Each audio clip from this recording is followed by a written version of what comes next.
Good morning once again. First of all, welcome. On my behalf and my friends on SteelOrbis, I would like to welcome each and every one of you. Today, our conference is again on air through internet, like it has always been done for many years, and I would like to welcome and salute my friends who are watching us online. This is the ninth conference, and thanks to you, this conference is a meeting point of Turkish steel sector. For that reason, on my colleagues' behalf, I would like to extend my gratitude. Like in the previous years, our sponsor has supported us for this conference realization, Erdemir Group, thank you very much, and Çolakoğlu Metallurgy, MMK Metallurgy, Ağır Haddecilik, Alkos, Orbis list, and you can see our sponsors list there, and I would like to thank them as well in front of you. Today we have a very broad and comprehensive program. We have many local and foreign speakers. They'll deliver their information and experiences in a very sensitive environment. If you allow me, I would like to deem this environment as sensitive. They will share their experiences, and in advance, I would like to thank them. Some sessions will be in Turkish and some of them will be in English, but you may have recognized, if you had a look at the flyer, the booklet of the conference, each session's language was stated. You can follow them. During the whole conference, simultaneous interpretation service is available. There are headsets outside, and you can take them and you can listen to the English or Turkish interpretation translation. First session will be about the assessment of the sector and about the future of the sector. First speaker is again a tradition, the General Secretary of Turkish Steel Producers Association, Mr. Veysel Yayan. The floor is yours, sir.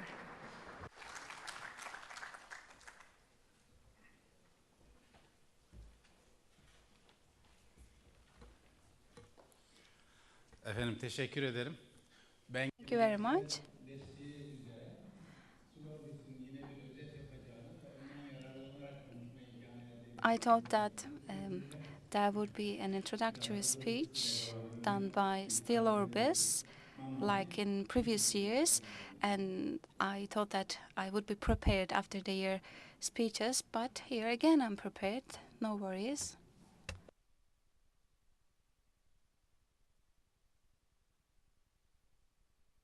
I think there is a problem about the pointer. Şimdi efendim şöyle bir Now, when you look at this slide,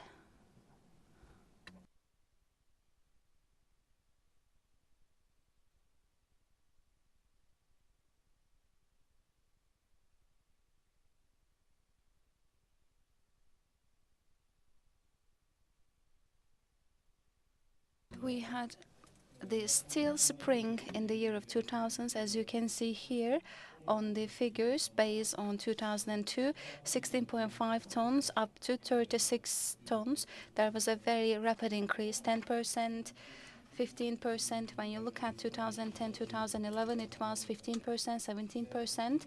And as of 2012, 2013, we were observing a big increase in our country, and we were the first and top one in terms of the increase of the steel production.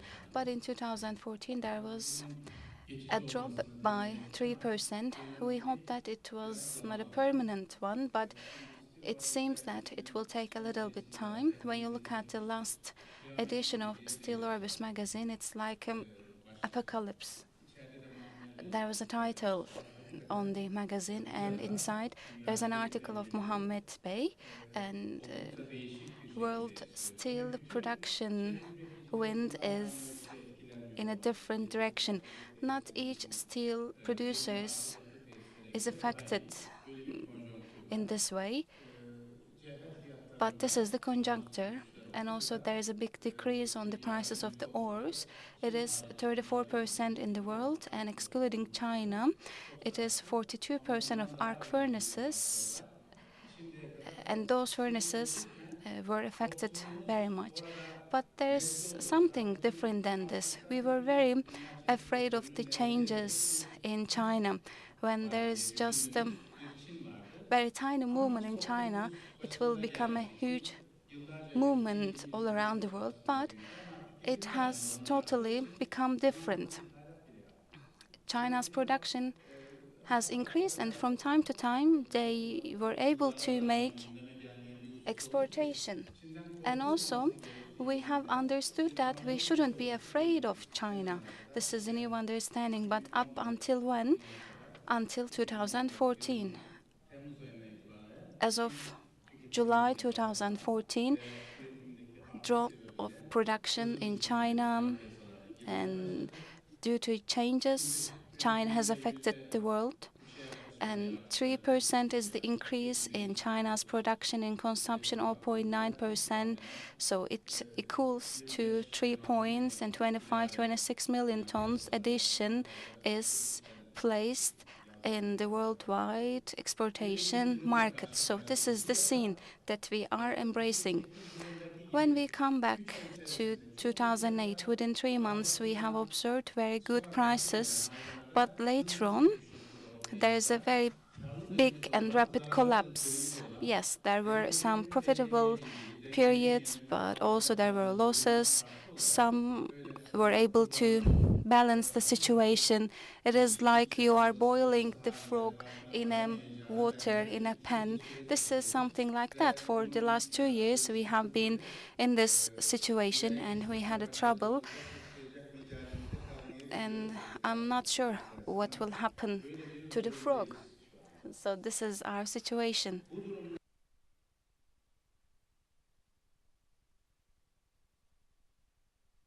So you can see this is the Turkish rank in world steel production on the slide, and here we are ranking as the 19th place, but in 2000 we were 17, and in 2005 we were 11th, and then we were 10th. In 2013 we were the 8th, but as of October we dropped the 9th rank.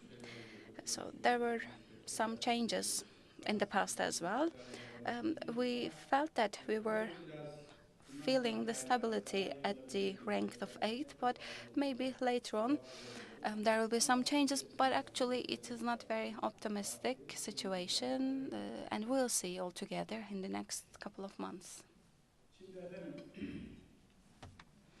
bu biraz evvel And belirttiğim I hususların have mentioned some issues previously, değerlendirilmesi and we can gerekirse also kapasite kullanım oranlarında da görebiliriz. see the same %80'lere situations in the çıkmış capacity vaziyette ve %80'lerde utility. devlet It kapasitesini has reached up to 85% bu krizden sonra or Türkiye'nin karşısına 75%, and after crisis, %80'lerin altına post-crisis inmesi 2008, ve it daha down sonra to it decreased down to %180'lere 80%.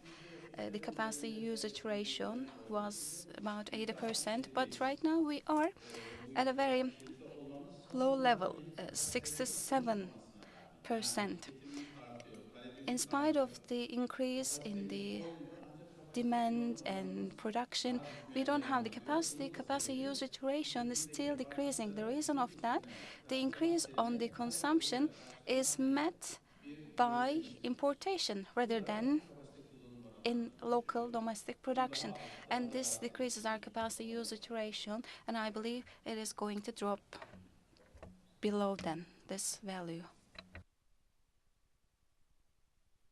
hemen almıyor bu. Evet. Şimdi bunu nihai çelik ürünleri açısından baktığımız When we look at Turkey's finished steel production, here in the domestic demand there was 10% of increase, and thanks to the semi-finished products, this number was changed in the year of 2014. In the production and consumption, there was a narrowing down.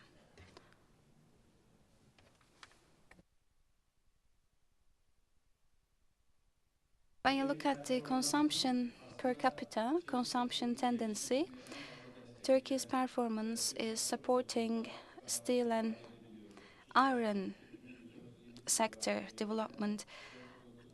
118 per capita increase, 410 kilograms per capita. It shows us that Turkey is very powerful in terms of consumption of steel, and we hope that this will continue in the upcoming years, but there is a regression in the year of 2014. There's a slowing down of the values. Ticarete When we look baktığımızda at the Türkiye'nin trade in general, nihai ürün çelik ticaretinde bir in Turkey's yavaşlama var. finished steel trade, there is a Yılda 8 slowing trend. 2009 And yılında when you look 2010 at seviyelere kadar çıkmış bulunan net nihai ürün 7.1 billion tons of 5 steel milyar export in the year of TL'ye 2009 was dropped below 5 billion tons, and this is another outcome of the negative trend. İhracatımızda Türk azaldı ama There is a üretimimizde decrease büyümeler in the exportation, and 2019 majority yılında of it is due to 2018 the semi-fine finished steel products. orada 94 milyon ton In 2013, our trade dropped down to 3.9%, and there is a negative value. Here we are at minus 2.8 values. Even if there was not an increase in the importation, it wouldn't be the case. When we were talking with Salih Bey previously, we were assessing the semi-finished products in Turkey. We said that we wish it wouldn't be the case, but we know that importation is a big negative factor because it does not bring any added value to our country, and this is a big impact on this result. When you look at Turkey's net total steel trade, there is also a big narrowing. You can see the values here. In this year, we are at 1.3 million tons, about 12.6%, and this shows that our competition strength has regressed all around the world. And when we look at from this framework, we are the seventh biggest steel exportation country. We kept this up to 2012. 2014 values have not been published by the World Steel Association, but we can say that other countries, excluding China, has faced similar situations like us. But we are very successful at importation. We used to be the ninth biggest importer, but we have come to seventh position. But also Chinese importation figures have not been reflected to this place. When they are added, we can see that our position will be higher, and we can be at a better position than China. And next year, we'll be discussing this with you.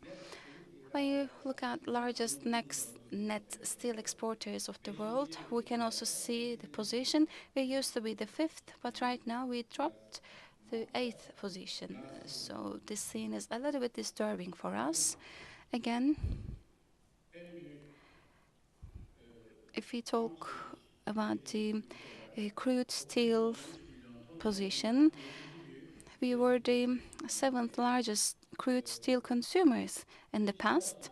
And in terms of the crude steel consumption per capita,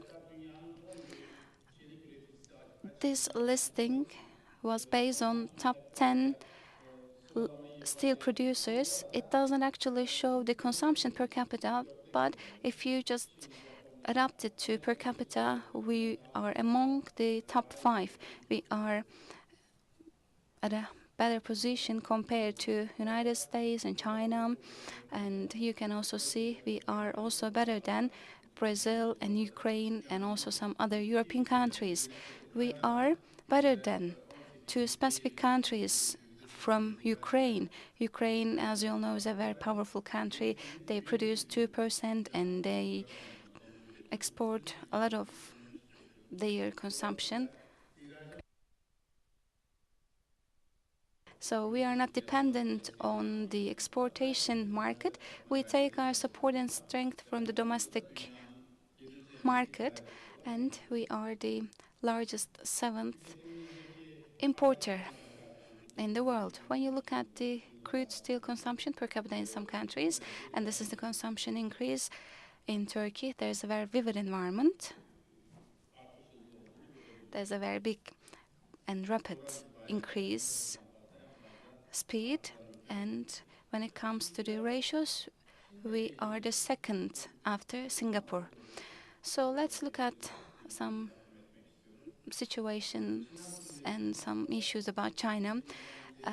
1,150,000 tons is the Chinese capacity, and 1,140,000,000 tons is their production. I'm not very familiar to millions, billions. Sorry if I use them in an incorrect way.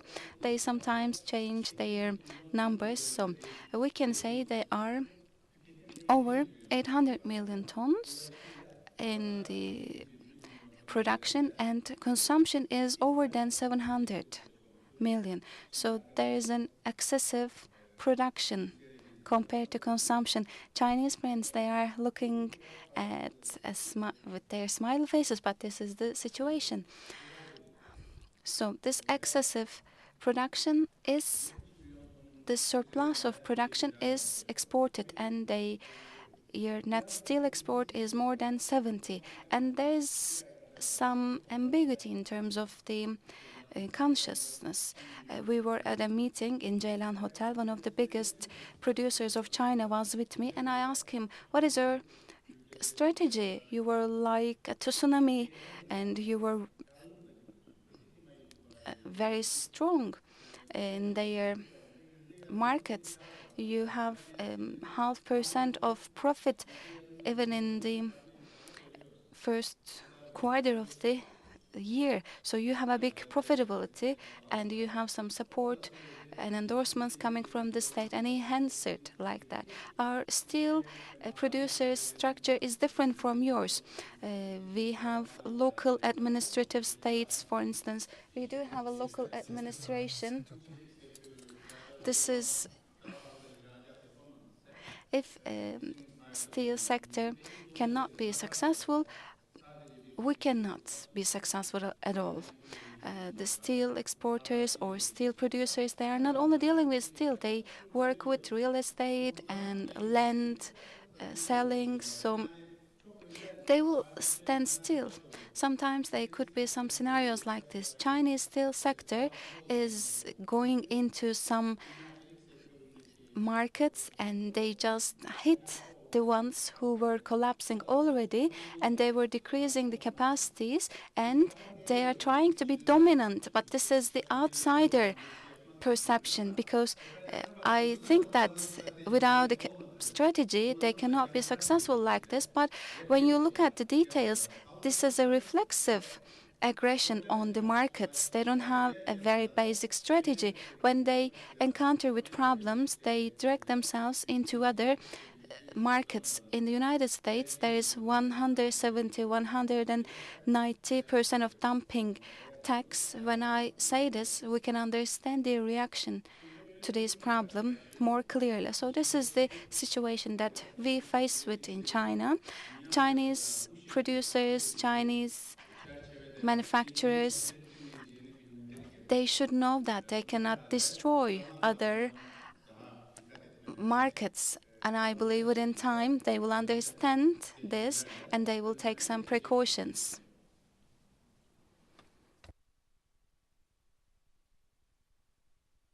When you look at the numbers, figures of China, and you can understand how they were becoming more and more dominant, 75% in 2010, but it is due to the drop in 2009, but then there is a very stable increase after the years following the 2010. You can see in the year 2014 it is almost 40%. So this is actually something disturbing. With the others, with the other months' figures, this number will change. We'll see. When you look at the world finished steel trade and share in production, it has dropped down to 27% from 39%, but Chinese share is increasing very rapidly. This is about 20%, and our reaction will be shown, of course. And Turkey still import from China. As of the month of September, these figures are shown, but the importation figure will be much higher than this when we include October and November. There is something which is more dangerous than this. The assessments, the forecasts for the next decade show us that the consumption will not be at the current value.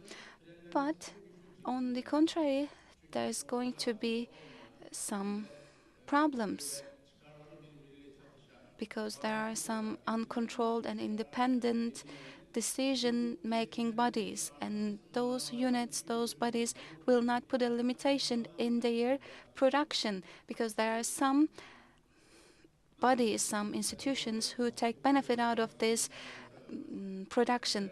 It is a bad example, but it is very similar to our terror organization. Terror organization, when you try to stop them, some international powers, they don't want you to stop them. So this is a very similar structure to this. This is a bad example, but I want to say this. Stopping those structures require very serious precautions to be taken. So we can understand this factor will be a big troublesome for Turkish and other countries' steel sector. Without a doubt,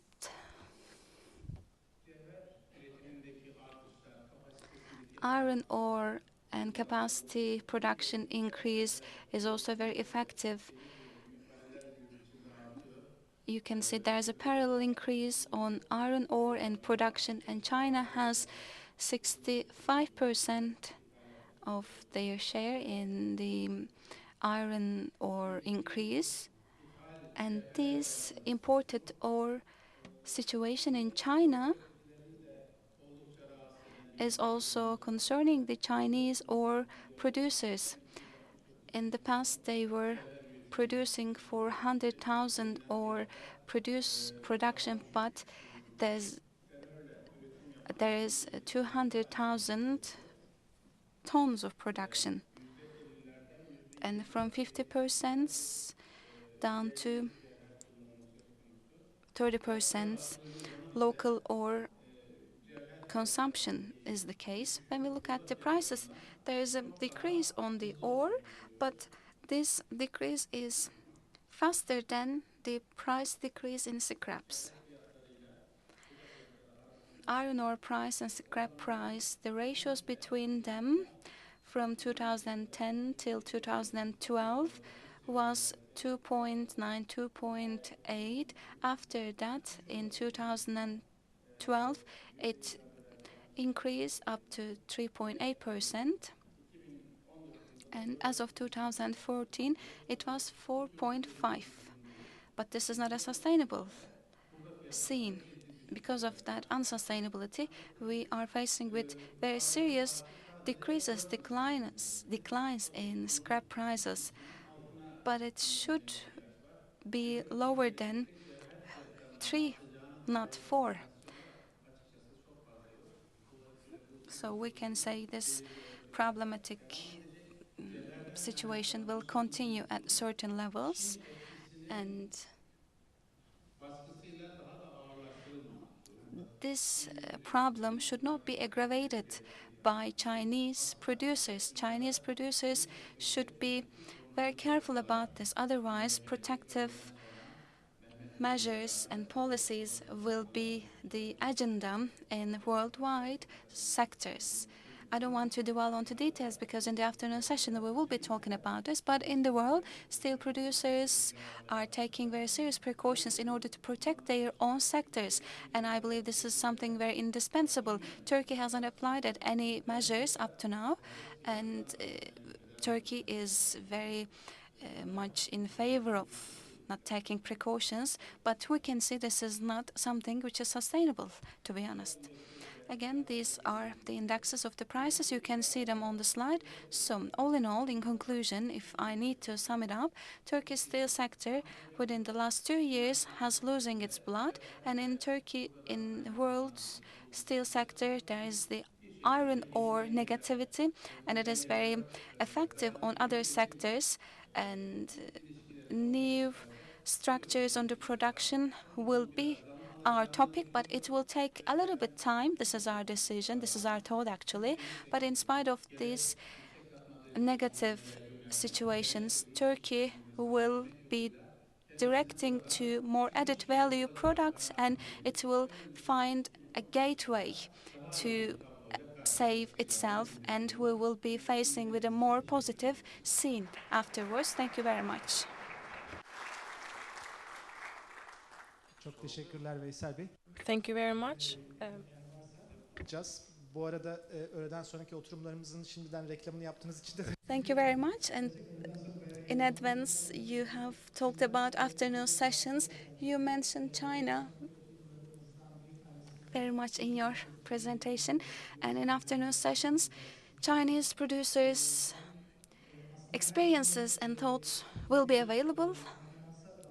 Each year, we are invited to conferences in China, and I go there and make some presentations there about scraps. And in this year's conference, Steel Producers Association's representatives were there, and I was talking to them and asked them, you were expected to increase your exportation. Can you give a glimpse of that? They said it's not something important, 1 point, 2 point, but 1 point and 2 point is equal to big values actually. I want to ask something. You mentioned capacity usage ratios. So as of the year end in the arc furnaces capacity usage ratio, as a year-over-year ratio, what would it be? It would be about 60%. This is my forecast. Thank you very much.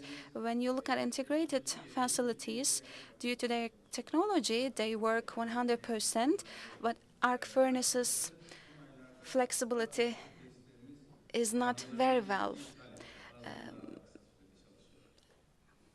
Thank you very much. Do you have any questions for Mr. Veysel? Is there any questions from the audience? Thank you very much. Thank you.